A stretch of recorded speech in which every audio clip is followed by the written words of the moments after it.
ዓለም አቀፋዊ ክስተቶች በእኛ ኑሮ ላይ ጫና መፍጠራቸው የማይቀር ሀቅ ነው። ግብርና ለዚህ ወሳኝ መፍትሄ አለው። ነገር ግን መፍትሄው ፍሬያማ ሊሆን የሚችለው አንድ መሰረታዊ ጉዳይ ሲሟላ ብቻ ነው። መፍትሄውን ከዚህ ቪዲዮ ወስደን ተጠቃሚ እንደምንሆን አልጠራጠርም። ሰላም ቤተሰቦችና ተመልካቾች፣ ዛሬ እስቲ ስለ ግብርና ለማውራት ነው የቀረብኩት። ለነገሩ ብዙ ጊዜ የምሰራው ማውራውም ስለ ግብርና ነው።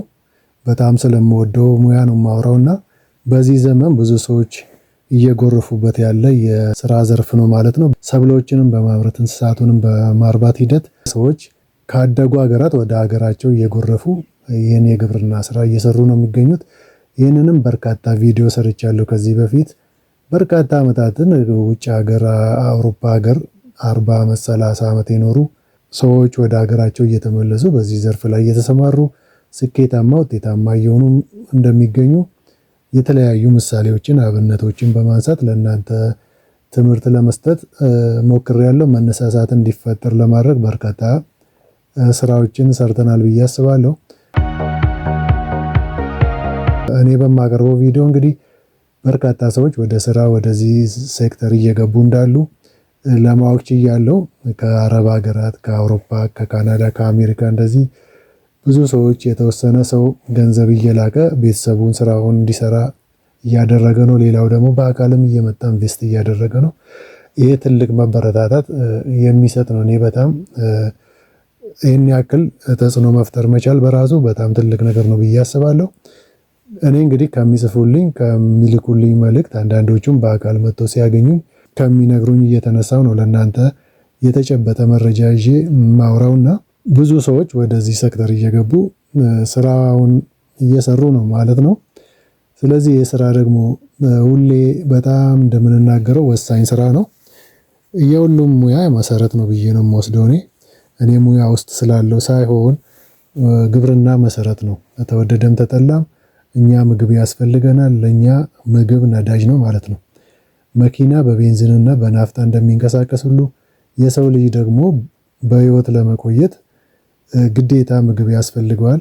ስለዚህ ያ ምግብ ደግሞ የሚመጣው ተወደደም ተጠላም ከግብርናው ሴክተር ነው ማለት ነው። ሚሊዮን ብር ቢኖረን ሚሊዮን ብር አንበላም፣ ብሩን ቆራርጠን አንበላውም፣ ወይንም ደግሞ ህንፃዎቻችንን አንበላም። ግድ ምግብ ያስፈልገናል። ያ ምግብ ደግሞ ምንጩ ግብርና ነው። ስለዚህ ከግብርና የሚመጣ እስከሆነ ድረስ ግብርና ላይ ስር ነቀል ለውጥ ትልቅ ስራ መስራት አለብን። በዚህ ጠንክረን ካልሄድን በስተቀር አስቸጋሪ ነገር ይፈጠራል። ከግብርና የሚገኘው ምርት ምግብ ለኛ ነዳጃችን ነው። ተሽከርካሪ በነዳጅ በናፍጣና ቤንዚን እንደሚንቀሳቀስ ሁሉ ማለት ነው። ስለዚህ ይሄ ነዳጅ ከጠፋ አደጋ ነው ማለት ነው። ዓለም ላይ ባለው የነዳጅ ክራይሲስ ምክንያት በርካታ ችግሮች እየተፈጠሩ እንደሚገኙ ይታወቃል። በተለያዩ ዓለማት የኛንም ሀገር ጨምሮ ማለት ነው። በነዳጅ በኤነርጂ ላይ ከፍተኛ ጥገኝነት ስላለ ነዳጅ ከጠፋ ብዙ ሴክተሮች እንደሚጎዱ ይታወቃል። ግብርናውም ከዛ በበለጠ ጉዳት የሚያደርስ ነው። በአግባቡ ካልተመረተ፣ በአግባቡ ምግብ ካልመጣ፣ ሰው ነዳጁን ካላገኘ ማምረት ጤናማ ሆኖ ስራውን መስራትና ለሀገርም ለራሱም ማትረፍ አይችልም ማለት ነውና አሁን በርካታ ሰዎች ወደ ግብርና እንዳልኩት እየመጡ ነው። ጥሩ ነው፣ የሚበረታታ ነው። እኔም በፐርሰናሊ በግሌ የምችለውን ያክል ሰዎችን ለማነቃቃት ለማነሳሳት ብዙ ስራ ሰርቻለሁ። አሁንም ይህን ስራ አጠናክሬ እየቀጠልኩ ነው። ግብርና ላይ ፎከስ አድርገን ብንሰራ መልካም ነው ብዬ አስባለሁ። ያልተጠበቁ እንደዚህ አሁን መካከለኛው ምስራቅ ላይ ባለው ከፍተኛ ጦርነት የተነሳ ከፍተኛ የምግብ እጥረት ሊከሰት ይችላል ማለት ነው። ስለዚህ ሰዎች ባገኙት ቦታ ላይ ባለቻቸው መሬት ላይ የሚችሉትን የአቅማቸውን ያክል ማምረት መቻል አለባቸው ብዬ አስባለሁ። ጦም የሚያድር መሬት መኖር መቻል የለበትም። በተገኘው ቦታ ሁሉ ሰው ጎመኑን ዘርቶ መብላት ካልቻለ አደገኛ ነው ማለት ነውና ይሄ ሁል ጊዜ መለመድ ያለበት ጉዳይ ነው። ችግር በመጣ ጊዜ ብቻ የምንሰራው ስራ መሆን መቻል የለበትም። ባህል ማድረግ አለብን። ይሄ ስራ ትልቅ ስራ ነው፣ ወሳኝ ስራ ነው። ለኛ በህይወት መቀጠል ወሳኝ እስከሆነ ድረስ ይህን ሁሌ ባህላችን አድርገን መስራት መቻል አለብን። ብዙም ጊዜ የሚወስድ ብዙም ወጪ የሚጠይቅ ነገር አይደለም። ስለዚህ ይህ ስራ ሁሉም ሰው ባህሉ አድርጎ መስራት ቢችል በጣም ያተርፋል፣ ውጤታማ ይሆናል ብዬ አስባለሁ። አንድ ወቅት የኮሮና ጊዜ ሁሉም ሰው ስለ ግብርና ያወራ ነበር፣ ይሰራ ነበር። በየጓሮው በባልዲውም ላይ በኬሻውም ላይ ባለችው መሬት ላይ ብዙ ስራ ይሰራ ነበር ከተሞች አካባቢ። አሁን ያ ነገር የተቀዛቀዘ ነው የሚመስለውና አሁን ደግሞ ከፍተኛ አደጋ ከፍተኛ ችግር እያየን እየሰማን ነው የምንገኘው። ያን ቢያንስ የተወሰነ ነገር ለመቋቋም ጎመናችንን እንኳን ተክለን ብንበላ አንድ ነገር ነው ማለት ነው። ስለዚህ ባለችው መሬት ላይ መሬት እንኳን ባይኖረን ሌላው ያደገው ዓለም እንደሚሰራው የተለያዩ ቴክኖሎጂዎችን በመጠቀም ብዙ ስራዎችን ሰርተን ራሳችንን መመገብ እንችላለን። ከሚመጣብን አደጋም ማገገም እንችላለን፣ ማምለጥ እንችላለን ማለት ነው። እነዚህ ነገሮች እንደ ቀላል የሚታዩ ነገሮች አይደሉም። ወደ ተግባር ተቀይረው ውጤት ማምጣት መቻል አለባቸው። አሁን ያለው ነገር ትንሽ ከበድ ያለ ስለሚመስል ያን ነገር ደግሞ እያንዳንዱ ሰው ዝም ብሎ ውጪውን መጠበቅ ሳይሆን የራሱን ጠጠር መወርወር አለበት፣ የራሱን ሚና መወጣት መቻል አለበት። መሬት ያለው መሬቱን በአግባቡ ማልማት መቻል አለበት። መሬቱ ፕሮዳክቲቭ እንዲሆን ምርታማ እንዲሆን ከአንድ መሬት ላይ እጥፍ ድርብ ማግኘት እንዲችል አድርጎ ስራውን መስራት መቻል አለበት። መሬት የሌለው ደግሞ ጭንቅላቱን መጠቀም አለበት። ሌላው ዓለም እንደሚሰራው ከኛ የባሰ ምንም መሬት ሳይኖራቸው አመቱ ሙሉ ራሳቸውን የሚመግቡ ቤተሰቦች አሉ፣ አገራት አሉ፣ እኔ የማውቃቸው ብዙ አሉና እኛ ደግሞ በርካታ የተትረፈረፈ ሪሶርስ ወይንም ሀብት ይዘናል በእጃችን ላይ ይህን ስራ ለመስራት። ስለዚህ ያን ግን ምንድነው የአመለካከት ለውጥ ማምጣት ብንችል ጥሩ ነው። የአመለካከት ለውጥ ነው አብዛኞቻችንን እየጎዳ ያለውና አመለካከታችንን ማስተካከልና ባገኘነው ቦታ ባገኘነው ቁሳቁስ ላይ የሆነች ነገር ተክለን እንኳን ምግባችንን መቻል እንችላለን። በእውነቱ ቢኮዝ ቀላል ነው፣ ሌላ ዓለም ላይ ያደረገው ስላለ ማለት ነው። ብዙም ገንዘብ ብዙም እውቀት ብዙም ቴክኖሎጂም ስለማይጠይቁ ማለት ነው። ስለዚህ አደጋ በመጣ ሰዓት ብቻ መሯሯጥ የለብንም። ቀድመን መዘጋጀት አለብን። ቀድመን ትጥቃችንን አሟልተን አደጋውን መጠበቅና አደጋውን እንዳይበላን ማድረግ ብንችል በጣም እጅግ በጣም የሚመከርና የሚበረታታ ጉዳይ ስለሆነ ነው እንግዲህ የማቀርብላችሁ። ብዙ ሰው ብዙም ትኩረት አልሰጠም ለዚህ በተለይ ለሚመገበው ነገር። ያው ሰርቶ ይሸምታል፣ ይበላል፣ የአንድ አማራጭ ነው። ግን ደግሞ ያን ማድረግ የማይችል ሰው በተለይ አቅሙ የሌለው ሰው ጓሮው ላይ እንደዚህ ቁሳቁሶች ላይ ማምረት ቢችል፣ ይህን ደግሞ አንዴ አደጋ ሲመጣ ብቻ ሳይሆን ሁል ጊዜ ባህሉ ማድረግ ቢችል፣ ሁል ጊዜ ካልቸሩ ማድረግ ቢችልና በዚህ ምርትና ምርታማነቱን አሳድጎ ቤተሰቡን መርዳት ቢችል በጣም ደስ የሚል ነገር ይፈጠራል ማለት ነው። ሌሎች ዓለማት ላይ ሌሎች አገራት ላይ እዚሁ ቅርብ ኬንያን ብንወስድ የሚሰሩ ስራዎች ያስቀናሉ። በእውነቱ እጅም በአፍ የሚያስጭኑ ናቸው። እኔ እዚህ ላይ ልብ ብንል አመለካከታችንን ብናስተካክል በእንስሳቱም በሰብሉም በአትክልትና ፍራፍሬውም እንደዚህ ውጤታማ ስራ መስራት ብንችል። አንዳንዱ ሰው መሬት የለኝም እንዴት እንዲህ ትመክረኛለህ ሊል ይችላል። መሬት ላያስፈልግ ይችላል። እውነቱን ለማውራት ከሌላ ዓለም ላይ እንደምንማረውና መሬት ሳይኖራቸው መሬት ያንቀጠቀጡ ሰዎች አሉ በዚህ ዘርፍ። ስለዚህ መሬት ኖረም አልኖረም የአመለካከት ጉዳይ ነው። ያን ነገር ፈልገናል ወይ? አመለካከታችንን አስተካክለናል ወይ?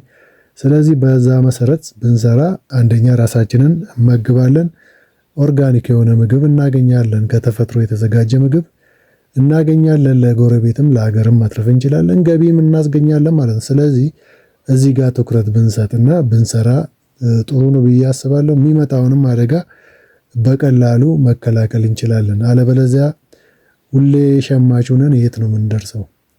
ምን ሸምተውም ላናገኝ እንችላለን። ስለዚህ ወረቀቱ ደግሞ አይበላም። ይህን ሰዎች ከልብ ማስገባት አለባቸው። በእውነቱ ልብ ብንል መልካም ነው ብዬ አስባለሁ። እኔ በርካታ አብነቶችን በርካታ ጠንካራ ሰዎችን በዚህ 1-2 ዓመት በቲክቶክም በዩቲዩብም ላይ ለማቅረብ ሞክሬያለሁ። እንድትማሩባቸው እንድትነሳሱ በሚል ማለት ነው። ብዙ የተነሳሱ ሰዎች አሉ። ቅድም እንዳልኩት ገና ግን ይቀራል። ገና ብዙ ሰዎች መንቃት መነሳሳትና ይህን ሴክተር ወደውት ወደ ሴክተሩ ገብተው ማትረፍ መቻል አለባቸው። ስለዚህ ከነዛ ሰዎች ብትማሩ ሰርተው ውጤታማ ከሆኑ ሰዎች ደግሞ ብንማር ይበልጥ እናተርፋለን፣ ይበልጥ ስራውም ይገባናል፣ እንወደዋለን ማለት ነው። ስለዚህ ብዙ አብነቶች አሉ እኔንም የሚያስገርሙኝ። አንዳንዱ ሰው ምንም ነገር እጁ ላይ ሳይኖረው ከባዶ ተነስቶ ፍላጎቱ ብቻ ስላለው ከፍተኛ ደረጃ ላይ የደረሱ ሰዎች አሉ። ከአንድ ጥጃ ወይንም ከአንድ ጊደር ተነስተው ዛሬ ሚሊዮነር የሆኑ በ5 በ6 ዓመት ውስጥ ሚሊዮነር የሆኑ ሰዎች አርብቶ አደሮች እንዳሉ ከዚህ በፊት አቅርቤያለሁ። ብዙ ሰዎች እንደዛ አይነት ሰዎች እንዳሉ ማለት ነው። ሌሎች ደግሞ መሬትም ሳይኖራቸው መሬት ተከራይተው የሚሰሩና ውጤታማ የሆኑ እንደገና ደግሞ ቤታቸው ላይ የቤታቸውን ግድግዳ እንደ መሬት አድርገው የሚገርም ስራ የሚሰሩ አሉ። አትክልት የሚያለሙበት፣ ዶሮ የሚያረቡበት ግድግዳ ላይ ማለት ነው። እና ይሄ የሚደንቅ ነው። እንደዛ አይነት በርካታ አብነቶች አሉ። ስለዚህ እኛም ከዚህ መማር አለብን። መሬት መስፋቱ ወይንም መሬት መጥበቡ አይደለም ጨዋታው። የአመለካከት የጭንቅላት ጨዋታ ነው መጫወት መቻል ያለብን። ፍላጎቱ ካለን መሬት ሞልቷል። መሬት ፊዚካሊም አለ። እንደገና ደግሞ ዋናው መሬት ጭንቅላታችን ውስጥ ነው ያለው። አጥሩ ሁሉ መሬት ነው፣ ግድግዳ ሁሉ መሬት ነው፣ ቤቱ ሁሉ፣ ጓሮ ሁሉ መሬት ነው። ስለዚህ ይህን ነገር ይበልጥ እያወቅን እየተማር ይህን የግብርና ስራ ብንሰራ አትሊስት ቀለባችንን መሸፈን እንችላለን።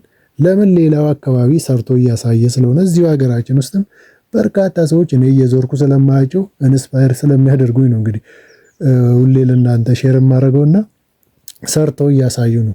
ሰርተው እያሳዩ ስለሆነ እኛም ከዛ ብንማር ብንሰራበት ኢኮኖሚካሊም በገንዘብ እንጠነክራለን፣ ንጹህ ምግብ እናገኛለን፣ የስራ እድል እንፈጥራለን፣ የሀገራችንንም ኢኮኖሚ እንደጉማለን። ብዙ ነገር ለእኛም ጤና ነው። እርሻ ስንሰራ ስለምንንቀሳቀስ ዘመኑ ላመጣቸው ምግብ ነክ በሽታዎች አንጋለጥም ማለት ነው። ስለዚህ ይህን ከግምት ውስጥ ማስገባት ጤና ነው። ከአትክልት ጋር ከእንስሳት ጋር መዋል በራሱ ቴራፒ ነው፣ ጤና ነው። እውነቱን ለማውራት ከፍተኛ የጤና በረከት ያለው ነገር ነው። ስለምንንቀሳቀስ ጤናችንን እንጠብቃለን። ከጋጋታ ከጫጫታም ርቀን ከነዚህ እንስሳትና እጽዋት ጋር ስለምናሳልፍ ጥሩ ጊዜ ጥሩ ውሎ ይኖረናል፣ ጤናማ ያደርገናል፣ አእምሮአችን ፍሪ ይሆናል። ስለዚህ የሁሉ እኮ አንድ እንደ በነፊት ወይንም እንደ ጥቅም ነው የሚታየውና እንስሳት እጽዋት አይጠልፉም፣ አያሙም፣ አይሰርቁም፣ አይበድሉም፣ አይገድሉም። ይሄ ሁሉ እኮ በረከት ነው። ስለዚህ ከዚህ አንፃር በርካታ የተሳሰረ ነገር ስላለው የተሳሰረ ጥቅም ስላለው እነዚህን ሁሉ ከግምት ውስጥ አስገብታችሁ ይህን ስራ ብትሰሩ እጅግ በጣም ተጠቃሚ ትሆናላችሁ። ስንነሳ ደግሞ እንዳልነው ዘመን ከሚያመጣው ጊዜያት ከሚያመጡት ዓለም አቀፋዊ አደጋዎች፣ ዓለም አቀፋዊ ሾኮች ማምለጥ እንችላለን ማለት ነው። ዋናው ራሳችንን መመገብ ከቻል ሌላው ቀጥሎ የሚመጣ ጉዳይ ነው። ዋናው ደግሞ ለሰው ልጅ ምንድነው? ምግብ ነው። ለሰው ልጅ ከሚያስፈልጉ መሰረታዊ ጉዳዮች ምግብ እጅግ በጣም ወሳኝ ነው። ቁጥር 1 ነው። ሰው መብላት መቻል አለበት። ስለዚህ ምግባችንም ደግሞ ከቻል ሙሉ በሙሉ ካልሆነ ደግሞ የተወሰነ ፐርሰንት እንኳን ማምረት ከቻል ውጤታማ እንሆናለን። ከአደጋም እንድናለን። አደጋውም አይበላንም ማለት ነው። ስለዚህ ይህን ነገር ከግምት ማስገባት እጅግ በጣም ወሳኝ ነው። እንግዲህ ዛሬ ይህን ሀሳብ ለእናንተ ሼር ለማድረግ ነው፣ እንድናስብ፣ እንድንሰራበት፣ ውጤታማ እንድንሆን።